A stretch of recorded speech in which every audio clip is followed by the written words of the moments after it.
Sa General Santos City, sospek nga kawatan na dakpan tungod sa nabilin nga pares sa tsineles.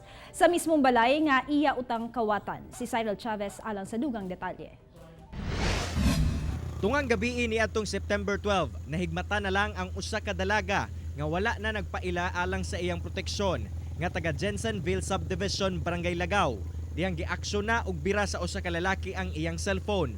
Gilayong misinggit ang biktima og tabang sa iyang mga silingan. Hinungdan nga misibat gilayon ang sospek. Sa panghitabo, gilayong gipablatter sa dalaga sa kapulisan.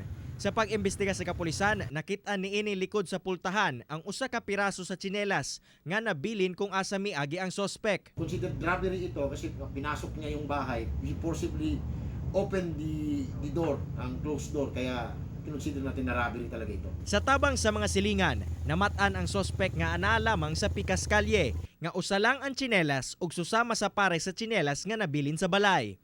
Nailhan ang sospek nga si Brian Espanol. Giangko niini nga misulod siya sa balay sa dalaga apan hugot niyang gilimod nga mangawat siya.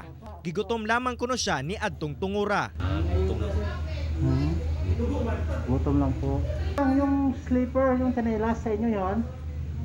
Kasong robbery ang ipasakang kaso sa kapulisan sa sospek nga ginganlan nila og Cinderella Man. Ako si Cyril Chavez para sa One Mindanao.